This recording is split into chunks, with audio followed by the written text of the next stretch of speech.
The title of this game does everything that the title of a book should do, that the title of a movie should do.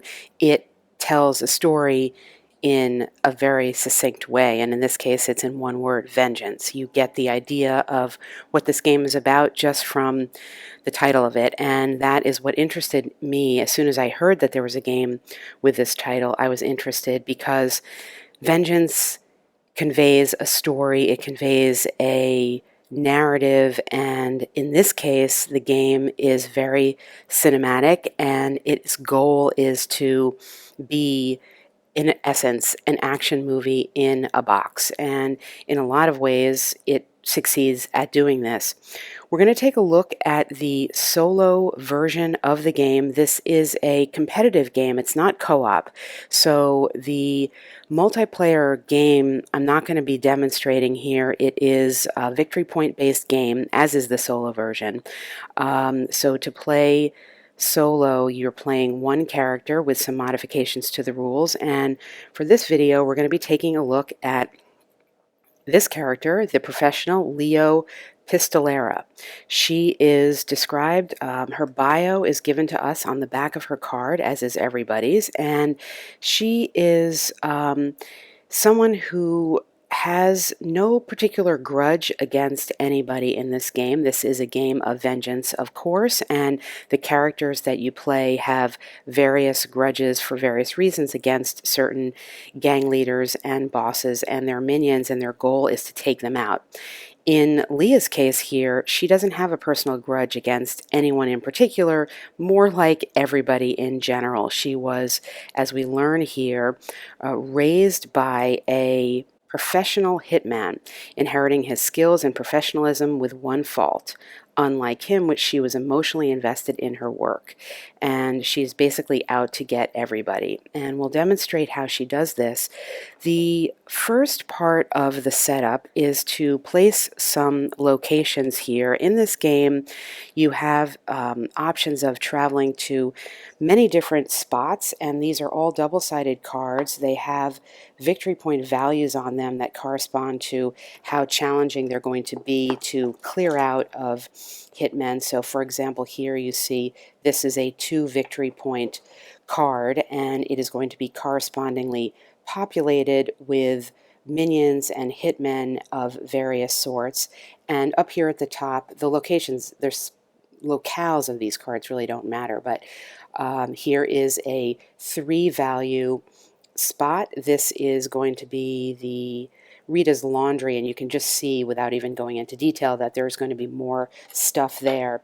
There are also 4 value cards, and we will be drawing these in as our draw pile as we move through. Here's an example of one of them populated even more, and these different colors here make a difference in terms of the abilities of the minions that are there, and we will get into that. At the beginning of the solo game, you're instructed to pull in 3 random 2 value tiles and 3 random 3 value tiles.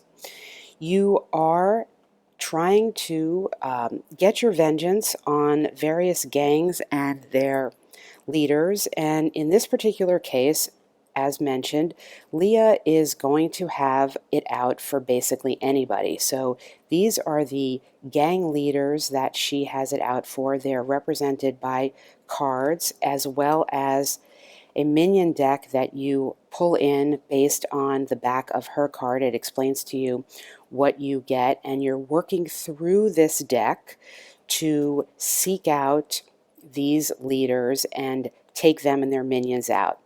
Why do you need these cards? Well, the more cards you have, the more hurt that you have been dealt by the various gang members and leaders, the more victory points you will get when you successfully take them out. At the beginning of the game, your character is going to suffer from the bosses and minions in the various gangs, and the way this works is going to depend on the character. In this particular case, we have her deck of cards that we have drawn together based on instructions on the back of her character sheet, and we are going to suffer the vengeance cards that are indicated here. So we will be dealing out 3 cards, and dealing with the effects of these attacks upon us. So, for example, this limp Oscar is going to be dealing us a beating that will result in 2 hurt values. The values of everybody are indicated here on the card, and we'll get into what they mean in the game when we start to play. We have a mind value, and that is represented and diminished by stress. We have our skills, which are going to be diminished by attacks that are called broken.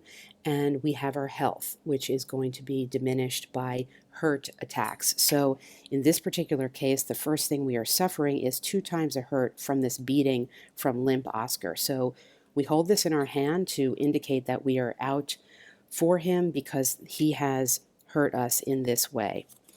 The second initial attack we received is from this guy Nico, and he is going to subject us to some sensory deprivation, and that is going to cause 1 stress for us. So we'll indicate this here as such. And finally, we deal with Band Boy, and he is going to crush our knee. This is going to result in a severe broken effect on us, and severe broken is going to be indicated here with a black cube that I see I don't have out yet, and the severity modifier is going to make that harder to get rid of and heal up. Taking a look here at the turn order of the game, what we just did was we suffered the wronging. So this is how we have initially been wronged by these characters, and what we will gain in victory points when we find them and take them out. During this next part of the game, we are going to be rolling some dice. These are called the Montage dice, and they are going to be equal to our current mind value.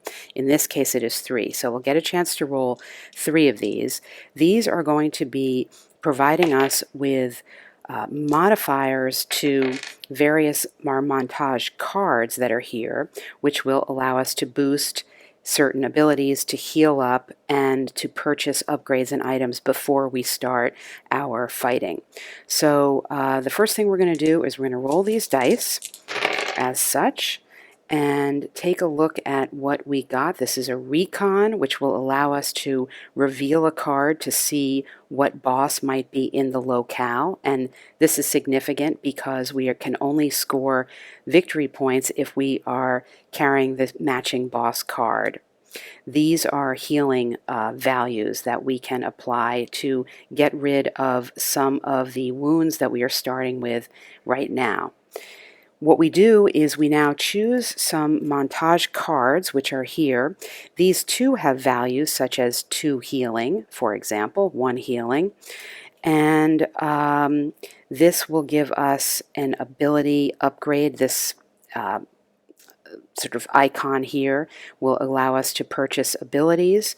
And here are some more recon. So you match these cards up with the numbers here that will be an additional modifier. So for example, if I chose this card here, I place a dice here, I would get a total of 1, 2, 3, 4, 5 points of healing to use if I placed it in this manner. If I placed it down here, I would just get 2, 4, and if I placed it down here, I would simply get the 3 from the dice and this. If I don't have a die on it at all, it would just be, for example, the 1.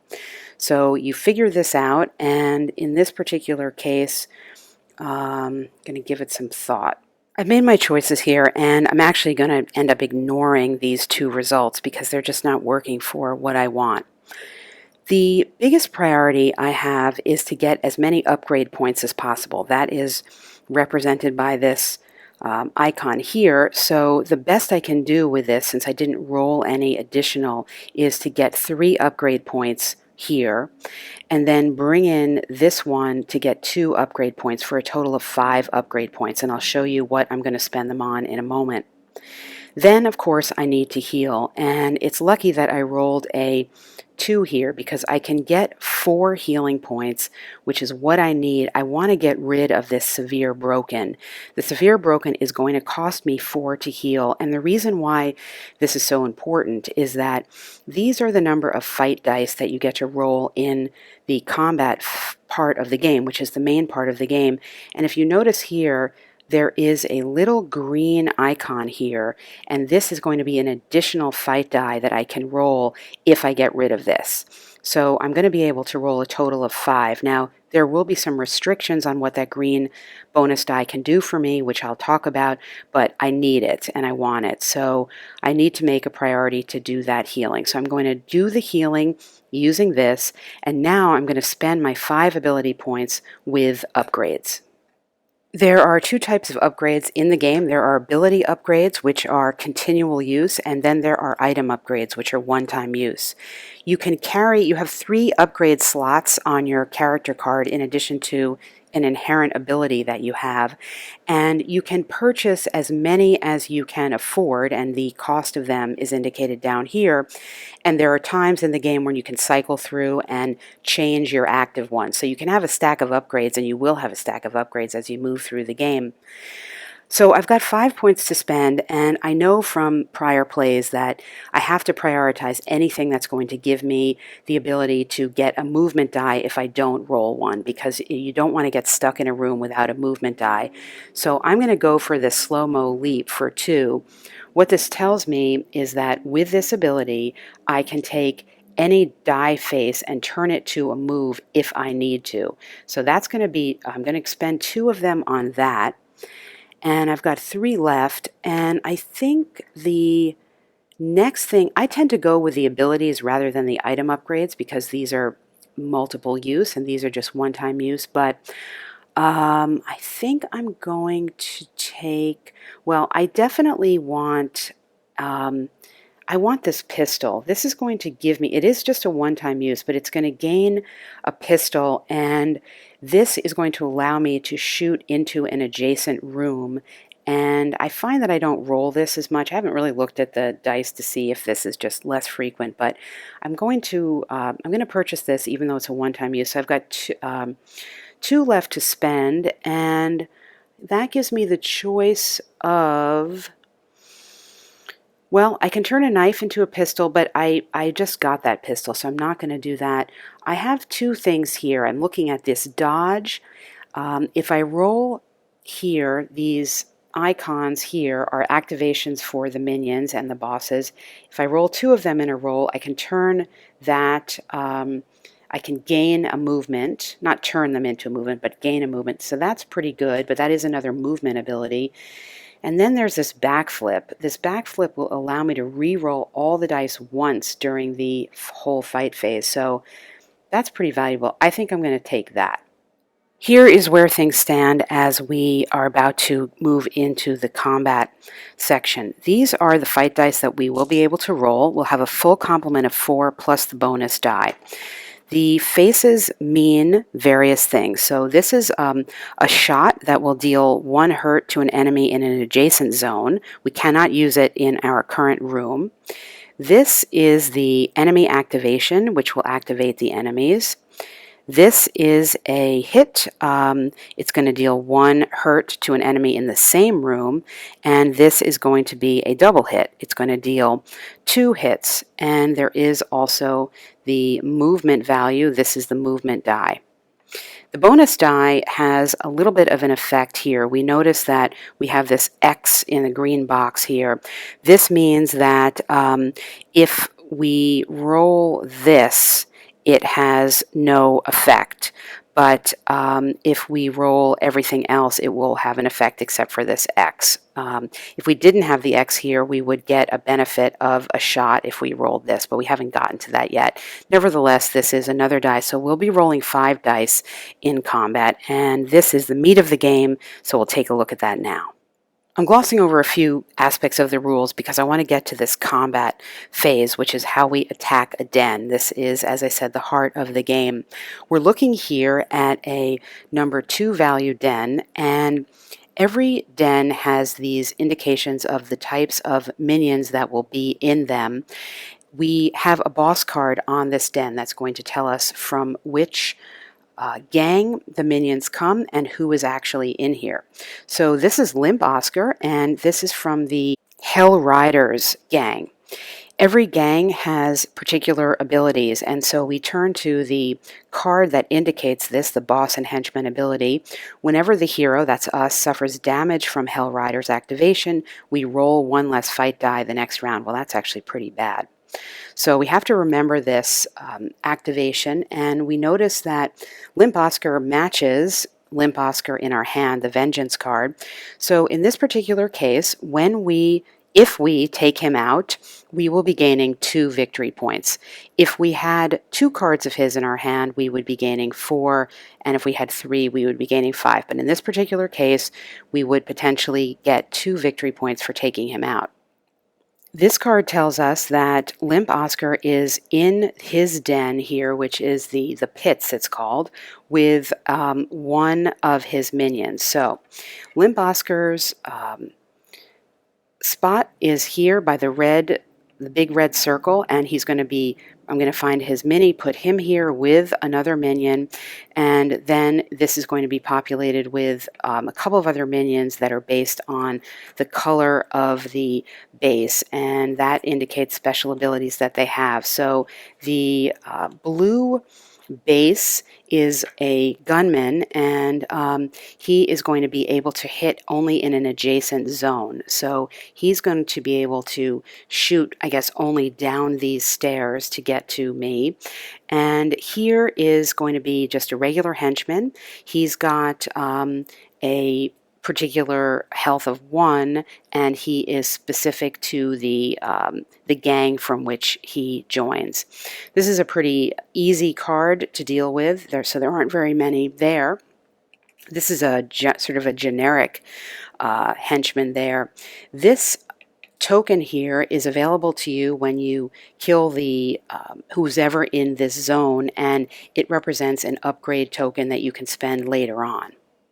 Here we are with everybody in the den. This is us here with a white base, and I misspoke. The guys with the black bases are called grunts, and what is significant about them is they also have 1 health, but if we are shooting into a zone where they are, we must target them first. So we could be using a gun value if we had it to shoot into this space here, but we would have to take him out first before we went for the regular henchman. Now, we have, as mentioned, these 5 dice that we can roll, and these are going to be the extent of what we can do in this round of the fight.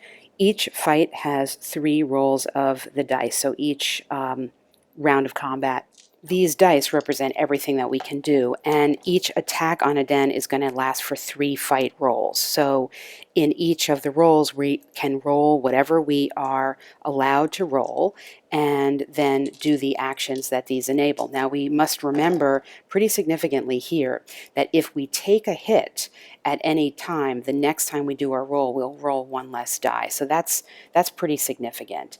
Evaluating the den here, we see, as mentioned, we have this grunt here that we would need to take out first if we were using a gun. This guy here is going to only be shooting with a gun for us. The boss is in here, and we see that in terms of movement, we will have to come up, in, around, represented by these red dotted lines, or the access points. There's only one way in, so we can't simply go, this is a wall and he's in this room. We're going to have to go up and around and through to get to everybody and take everybody out if we can do it. The initial question is whether we use a run action initially to move into the room, which we can do, and that does not require, that's a free action to do. It does not require rolling any die or having a movement on our die. If we do that mid-fight, and we do that by leaving a room where there is an active opponent, we will take a hit as we run out of the room. So before I can roll any of my fight dice, I can opt to run into the room, and I'm going to run into an adjacent space right here. This is placing me within this situation with these two guys here. The next thing that I do is I'm going to roll these fight dice, and let's just come over here so we can see what we get. Ooh, not great at all. Not great at all. There's a lot of activations here. Now, when you have activation like this, you are allowed to re-roll. Let's see, if I roll 3 or more combined enemies, I can discard one and re-roll the remaining 2. So I am certainly going to discard this one, and I will re-roll these 2 and hope for something better here. And what did we get? We did get something better. All right. So let's take a look and assess the situation at hand at this point. What we have are, we have 2 dice with 2 attacks each. These are close combat. We have 1 long-range shot, and we have 1 activation. We have no movement left at this point. This actually works out pretty well for us without even using any of our abilities. This is a 2-hit die. We cannot, however, separate those out. So even though these guys only have 1 health each, it's not like we can use one of these and take them both out. So we can use this 2-hit die to take out this grunt. It's overkill, but whatever. We can use this 2-hit die to take out this henchman. And then we can use our gun to shoot up the stairs at this guy, this gunman who's standing right there at us, and take him out before he has a chance to activate. Per the rules, the activation, which is going to happen, is happening after we take all of our actions. So those are the actions that we've taken. Now the activation of the henchmen and minions will take place. Per the activation rules, we would take a hit if we were in the same zone as a enemy, but we are not because we've dispensed with all of them. So this activation actually has no impact on us, which is great because moving forward for our next fight roll, we won't be affected by this. I do want to mention that there is one gang at least that resolves their actions. The lords here resolve their actions before we take any action. So that can not always be the case that they're basically waiting around until you're done. But in this particular case, that is the situation. So we have resolved all of this, and now we can re-roll for the second time. We are going to take the run action. We're going to run through. We won't suffer any damage here because we're leaving an empty room, but we're not going to take any chances without being able to move. So we're going to run up these stairs here and put ourselves in the way of this other grunt, and we will do our roll again and see what we get. Okay. We got 2 enemy activation dice, and this is only going to mean, no matter how many you get, it's just 1 activation, but it does take up the slots for our actions. There's really nothing we can do about those 2. There was, by the way, just to pull back and show you the value of this, I did not purchase this ability upgrade, but had I purchased this ability upgrade, in this particular instance, I could have gotten an extra movement point or movement value on this roll, but I didn't purchase this one. I thought about it, but I didn't. Maybe next time.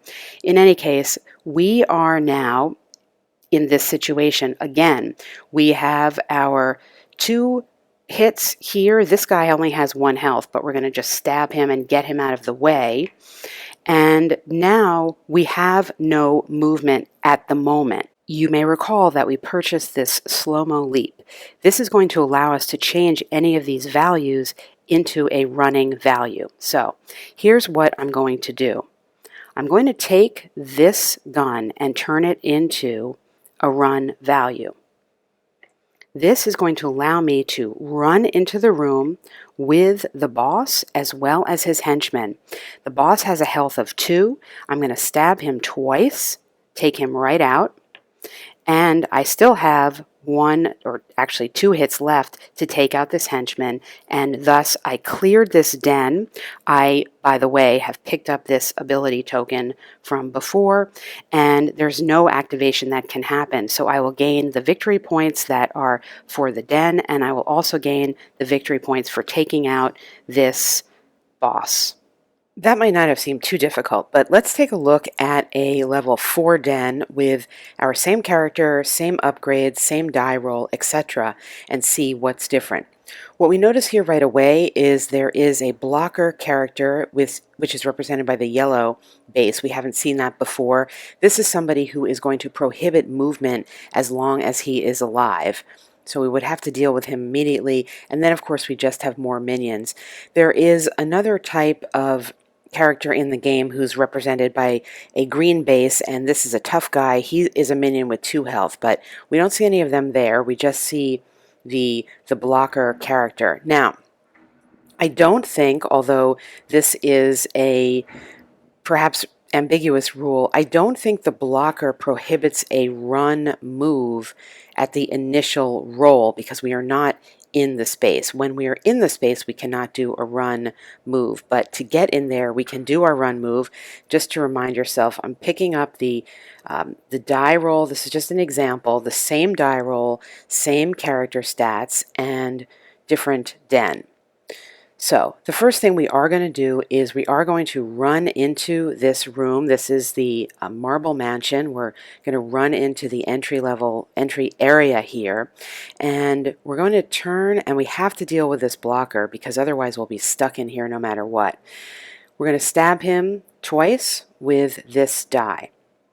The next thing that we're going to do is we're going to turn, and we are going to take a shot at this henchman right here with our, no, we're not taking a shot. That's the mini's taking a shot. We're stabbing him with our stab die. We can't take a shot in the same room.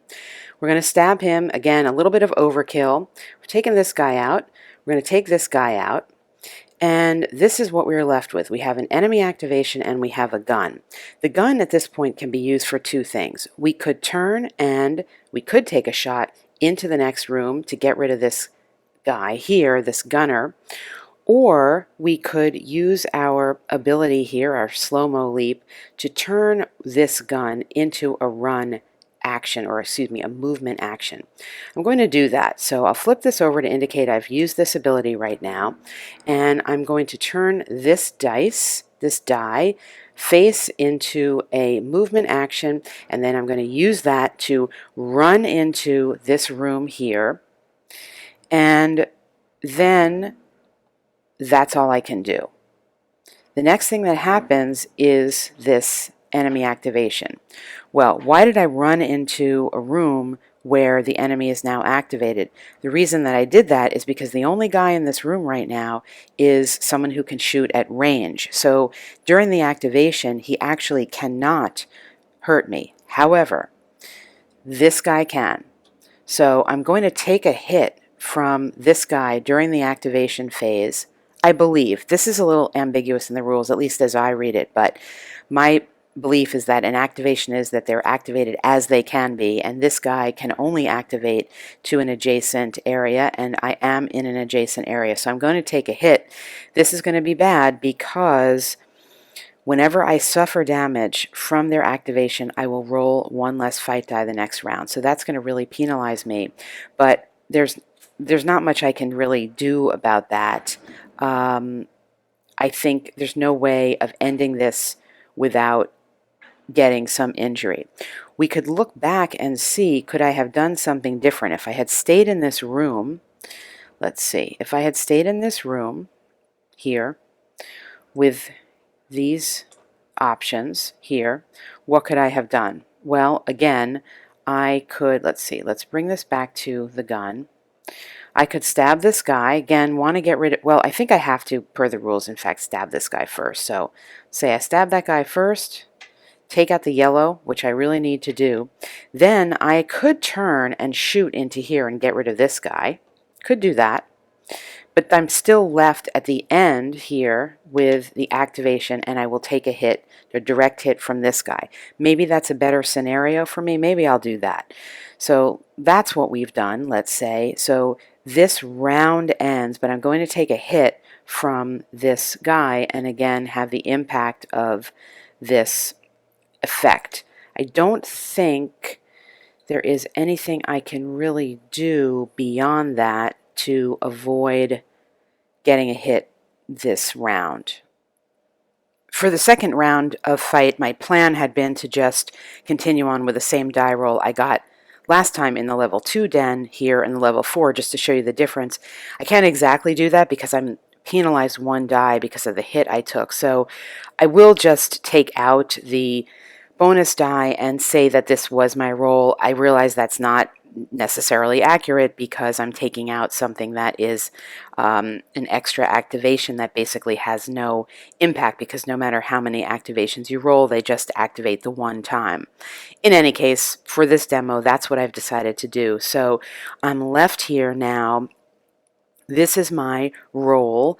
What am I going to do with it? Well, what I'm going to do with it is, the first thing I'm going to do is, it's a double hit, again, overkill, take this guy out here in the room that I'm in, and I'm going to use my ability again. I can reset the abilities once every round of fight, so I had used that, but I reset it to take the one of my die faces here and turn it into a move action.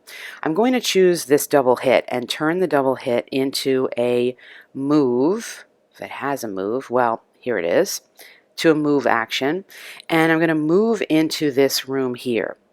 This leaves me with a shot to deal out, and I'm going to do it right now to this guy in the adjacent room with the piano. So at the end of, and then I'm out. So we have just the activation left, but I am alone in a room. There's nobody that's going to be bothering me, and I also have been successfully able to pick this up, this upgrade token up, for clearing this room.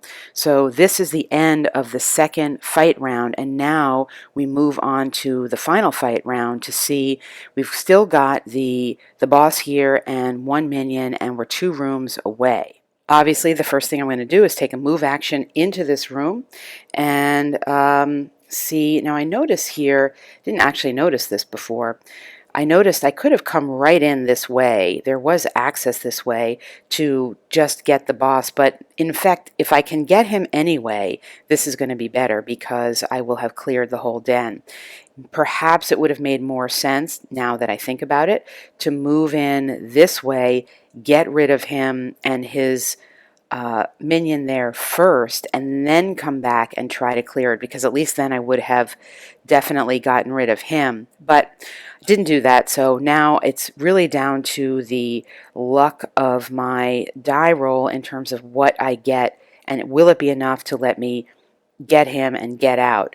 I am back. I did not take a hit last turn, so I'm back to rolling the full complement of dice for this. And let me just reorient here so you can see the actual roll that I'm going to get, and then we'll figure out what we're going to do with it.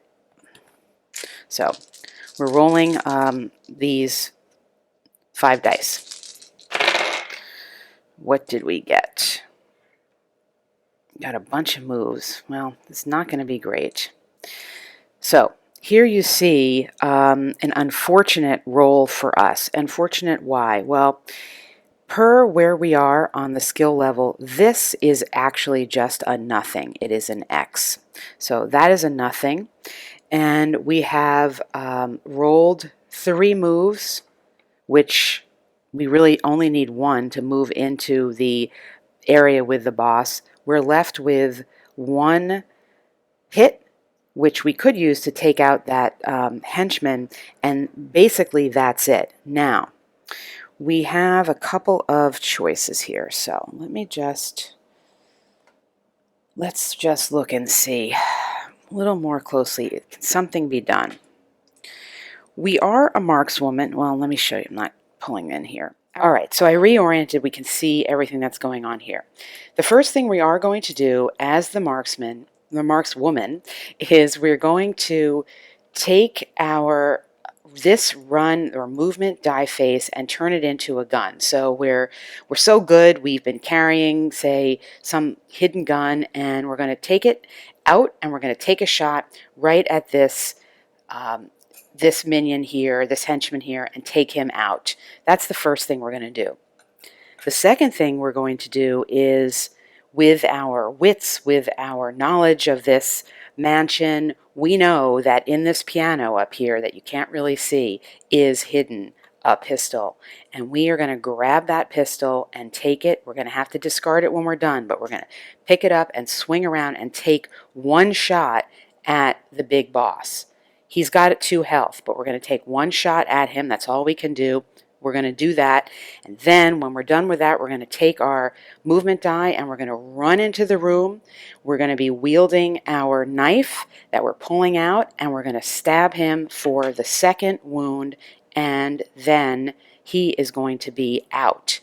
If you successfully clear a den of everybody, you don't actually need the movement die. You just are considered exited, and we have done that. So we pick up another upgrade ability point here, and we will successfully be able to exit the den. Actually, I keep forgetting about this door. We can just go out this way, and we're done. We cleared the den. But you can see how at the level 4, you really need to have there's much more thinking that goes on. There are different options that you have. And in this particular case, it worked out for us because we happened to have the right set of abilities and this one item to use, and that just happened to work out. Now, if we had a different combination, we may not have been as successful. We may have exited with more than just, ultimately, we just took the one health damage. We could have gotten much more health damage or fewer victory points or whatever. So obviously the level of complication rises as the level of the den rises. And to complete the entire mission, you will need to be encountering quite a number of level 4 dens that come into play in order to successfully take out all the main bosses that you need to do for her particular vengeance. So how unique is this game? Well, in my collection of games, it certainly is unique. I don't have any kind of game that professes to be a movie in a box, that's for sure. And it's probably one of the least narrative or traditionally narrative games that I have as well, because it's focusing really on the highlights or the moments of action within an action story. You get a very basic backstory for a character, and the backstory is going to be the backstory for that character no matter how many times you play it. So there's no ongoing development, leveling up, or skill attribute change game to game. But you have the motivations, you have the cards that have the bosses on them, and that will certainly be changing game to game. The solo mode offers not just a victory point based winning condition, although that is what I sort of was saying at the beginning of this video, although I put up a clarification and correction because it's not entirely true. You do have different conditions that you have to meet, and you can see some of the variable conditions among the different heroes here. So this does make the game play differently, and it does change your emphasis throughout the game on how much of the vengeance card hand management you are focusing on, whether you are spending a lot of effort trying to play certain cards, whether you are spreading yourself thinner to try to amass victory points across the board without regard to how many points it might be per boss. That's a different style of play that can be tailored to the character and to their goal. Where the game succeeds, I think, quite well is in the sense of pressure and of performance that you might feel in a movie, especially if you use the timer. I didn't really show the timer at all in my video, But I actually have used this 3-minute timer, which is meant to be started when you are starting a fight and concluded at the end of your third, all the actions you're taking with your third fight roll. And when you're dealing with a den, even level 3 or 4, it does make you do more than just a little bit of thinking about what you're doing, and it gives that sense of pressure. Generally, I don't like games that have timings in them, especially when I'm playing solo, because I relish the opportunity to think about something as a puzzle and to luxuriate, as it were, in the combinations of what the dice may do and which options I have, and play that out in my mind. But here, every so often, I would put the timer on just to get that other experience, and it really did work, even for somebody like me who generally does not like that. Where I think the game falls a little short, a couple of areas. One is something that it's unfortunate and could have been really easily fixed, I think. The setup and the minis all being gray, you have the base colors, but the base colors for all the henchmen are just simply red, and it forces you to look quite closely at who you are getting to pull into your new dens. And yes, you can keep them sorted, and they come sorted when you first open it up, but it would have been easily solved if the discs were simply 4 different colors that matched the colors of the gang cards, and at a quick glance you could pull in who you needed. And I think that would have, at least for me, eased the way into the game and getting the game back out on the table once I had put it away. Likewise, there is color mismatches throughout the game, and even positionality mismatches throughout some of the cards. So you're looking for example, one green card, and the indication for what the card is just is a different color, and that is, I don't have any issue discerning color. Maybe somebody who has an issue discerning color might even have more trouble, but even for me, the icon was small, and I didn't need the added difficulty of the needing to figure out what color it actually was. So they're minor points, but the setup is already a little lengthy, and this certainly added to it a bit. Action movies sometimes have part 2s, and maybe this game will have a part 2, but I would have also liked to see a way to have, at least within this game, say, the second, coming back with this character, part 2, where you started with the character, maybe you gave her a set of more difficult missions, and you gave her some additional starting values, things that she may have learned in part 1. I think that could have been given some replayability to the experience without needing a whole lot more content. You would really just need the new solo mission cards, and then maybe perhaps a new card directing you to put certain information down, certain abilities and level ups and things like that for volume 2 or part 2 of the movie. But again, minor detail of it.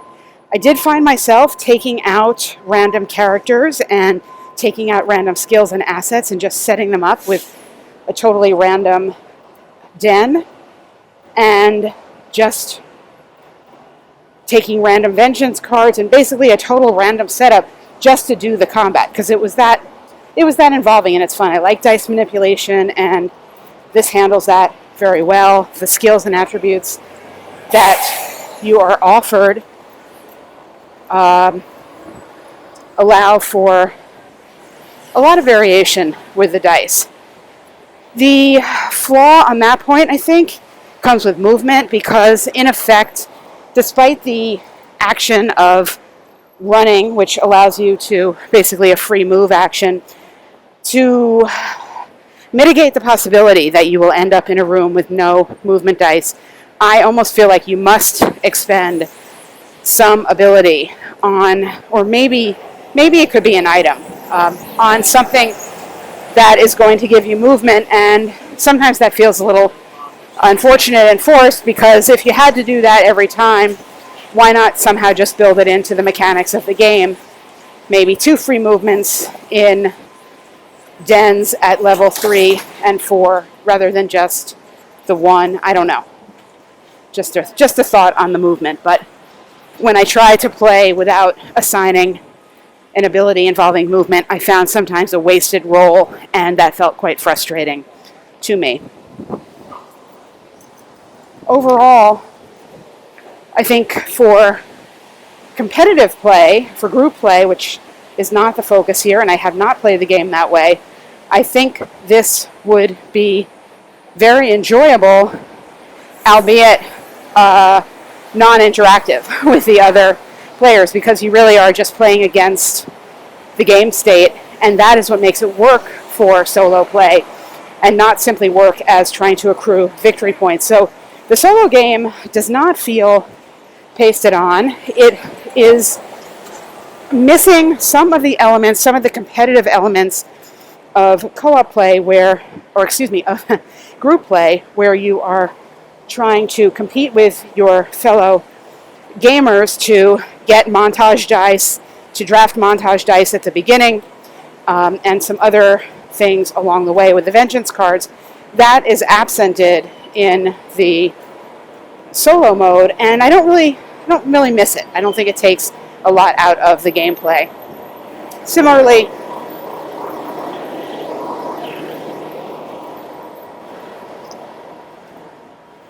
the montage cards, I neglected to mention anything about the whole left side of the montage cards with these speed values, because this does not come into play in solo. In the competitive game, who has speed values does come into play in terms of who becomes the first player, etc. And it is a race to the finish, so the first player has an advantage for sure. So that is also a component that is not worked into the solo play, as it doesn't need to be.